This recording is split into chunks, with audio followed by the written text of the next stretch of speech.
Actually, I'm kind of curious as to what you're going to say about this. The market is what distance around where you live?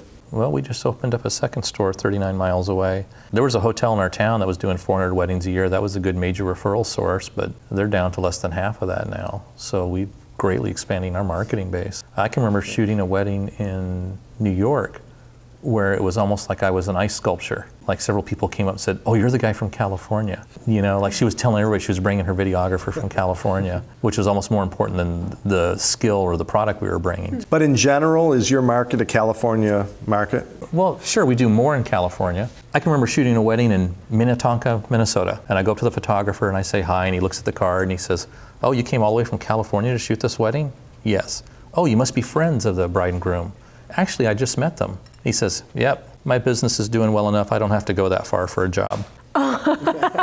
He's right. If I was successful as I claimed to be and everything, I'd never leave my hometown. I'd be so busy. But with a depressed wedding market and fewer people getting married and fewer people spending the kind of prices that we want to charge and make, we have to expand our marketing. So I have 185 domain names, 2 different offices, and social networking all over the globe. Social networking, is that, oh, this was the whole conversation of the last FilmFellas. Let's not talk about social networking. Well, what about social networking? I mean, I got to believe that. Sorry, he said no. Oh, that's out. Okay. I mean, you have social networking there. I mean, it's free advertising. As much as you want to put in is what you're going to get out. I mean, I do a ton on Facebook, Twitter. I have a blog where I network with other blogs to get out there, so all those people are seeing that stuff. So, I mean, I get a lot of work from social networking. Oh, so how come you don't want to talk about it? Because I don't want to share the secret. Oh, gotcha. What about you, Kristen? I totally believe in social networking. I just have had a really hard time balancing that. I have a beautiful blog that I haven't launched yet. But that's what you promote through the social networking. Absolutely. It's just one of those things, though. I've always been referral based. I advertised my first 2 years of business, and then after that, I was very strategic with how I marketed myself. At that time, woman-owned business was really kind of rare, especially to be young. And, you know, I marketed myself as a young, hip wedding video and found photographers whose work I really loved and respected, and I just tapped into that. And so that's how I get my referrals, is through event planners and photographers, and I just really market within there.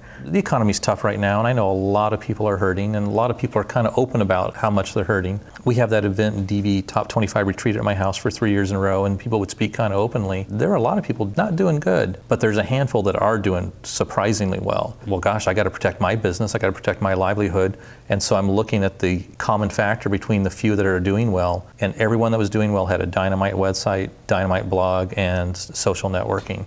That seemed to be the common denominator between the few that are doing well right now. And then you run into somebody who's doing poorly and they go, "Yeah, I need to get my web guy in line, I need to get my blog online." I mean, it's like anything else. You see something enough, it's going to be in your head. A bride sees a bunch of videos and she like just remembers one name because she's seen you on multiple sites, you know. It makes a big difference. Top of mind, man. That's what these things are supposed to do. And the interesting thing is it's not this industry, it's every industry, it's the same. You have to be marketing, and this is inexpensive marketing compared to what it used to be, where you had to run ads in magazines and do all this kind of, you know, this is just a matter of what you can physically do yourself, or if you have a marketing firm or whatever. Talking to other blog sites to post your blog posting, you know, it takes time to do that. And I think there's a fine line too. I mean, I remember when people were starting to do the blogs in our market, and I jokingly called them brags, because I felt that a lot of times it's just like people bragging about what they're doing, like, "Oh, I'm off shooting this now, and I'm off doing this, and look at me." And that really kind of turned me off. I sign a lot of non-disclosure contracts with my clients. I have a lot of people that are directors and producers and things like that. And so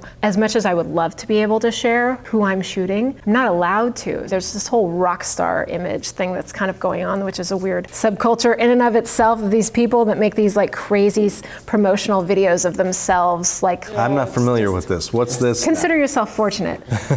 Yeah, and I think that some of these people are literally addicted to the whole celebrity status, Twitter and Facebook. When I say that it's really bad is when they could be doing more work and they're screwing around with the social networking stuff because it hypes their celebrity status. People in our industry have kind of a unique challenge. We're selling ourselves. And you can't sell yourself unless you're confident in your ability and your talent. But sometimes it's a fine line between confidence and arrogance. Yeah, I personally think that the best route is to always have somebody else vouch for you. I mean, that's the role of a publicist. That's how people get in, is because it's somebody else that's saying, no, this person is really good at what they do. I don't really know anybody that's blogs would be like, I'm so awesome, check this out. Indirectly, I know a lot of stuff like that where people are, I think definitely Twitter. I mean, you see stuff and you're like, oh. Oh, I can give you my definition of marketing. It's rumors I start about myself. Well, that is marketing, technically. You're saying, check these things out. It is exactly what you just said. It's rumors you start about yourself. Rumors that other people start about you are articles. That's press. Gosh, I wish I was independently wealthy and didn't have to worry about business decisions and could just go for the most incredible work of art and maybe do 10 or 12 a year. That would be a fabulous life. But I want to build something that's going to provide income for me when I retire, something that, you know, maybe pass on to my family who's all in the business. I've got 6 employees that depend on me for health benefits. I feel the pressure, especially in a tough economy. Yeah, I mean, I think that for me, I kind of just found myself shooting these weddings and having a business. I found myself as an artist with a business. And so it's been a real trial for me to be able to understand how to become a savvy businesswoman and be able to stay true to my point of view as a filmmaker and be able to create a thriving business, especially in an economy such as this. I always just wanted to stay boutique. I really didn't want to be a video factory. I wanted to be able to do custom films. I really did sacrifice the business element of it and give my clients more than I probably should have when I looked at my bottom line. And I really didn't think about those sorts of things. Now I'm thinking about those. You know, I really wanted to go for the prestige of having the hip San Francisco office. And now I just realized, you know, I really want to be able to just make money. Well, I mean, you know, it's like any business. Even when I talk with indie filmmakers, at a certain point you realize this is a business and I have to make a living. It seems like that you've got a nice business model where you're doing the projects that you want to do, you're putting in the amount of time you want to put it in. Same with you and John too. It's been my sole source of income for 24 years. I was at one point doing about 80 weddings a year. I had a second crew that would go out. I just feel like I was losing my soul because I couldn't control everything to where I needed it to be.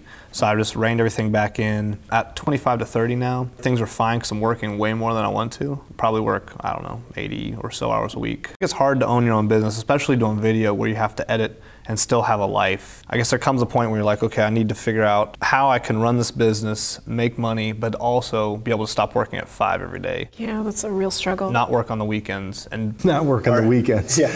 I mean, you know, just have like a day off somewhere. It comes down to, do you own your business or does your business own you? I think the business always owns you. If you're an independent business person, you're working all the time. And when you're not, you're on that Facebook thing and you're still working. That's not really work though, that's playtime. No, but that's dangerous territory, I think. I think it's too easy to be able to get sucked into the whole Facebook, Twitter, just online. The email checking, I mean, the constant emailing. Especially when you have an iPhone. Yeah, like both of you were doing when I was commenting, you were standing hey, that was like behind the scenes documentary. Yeah, exactly. Oh, no, it's just for a shot. Yeah, right. Yeah. No, but it's really hard. You know, you have to have that balance of email and just all of it and when to shut it off. I'd recommend the E-Myth to everybody in this business, as well as other businesses. If your business isn't something that you could sell, it's not a business. It's just a job. You sort of have this skill and you do this thing. But then being a businessman is a whole other skill and another thing. And the speed of change is increasing. Yeah. I was buying some video equipment over the phone and I was talking to the manufacturer's rep and he's telling me about this new HD switcher they're coming out with, how it's going to revolutionize things. I said, could you just stop for a little while? Just for a little while. Just trying to stay on top of it all is... For me, my journey has taken me to where I've actually come together with 3 other companies and that have also struggled to be like staying on top of it from an artistic point of view of what's the new technology and also from a business point of view. And you know, we started an organization called Reframe, and so that way we can educate young wedding filmmakers to be able to understand the balance of taking your art to another level, but also understanding the business side of it. We talked about this at the airport, the type of individual who ends up in this business.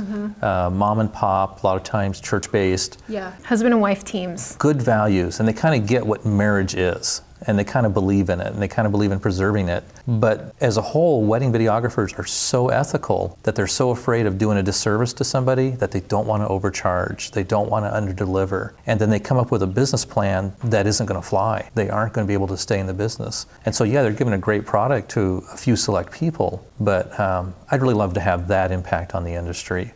let them know that you can do what you want to do, you can meet the artistic standards that you feel are a minimum, and you can still make a living at it. This was really, really, really a lot of fun, and it's something I've been looking forward to because I like I said, I did work in this industry, and I do like watching these types of emotional videos. This discussion has been going on for about a year now on the internet, and it's here today, and it was a pleasure meeting you. Awesome. Thanks again. I love your work.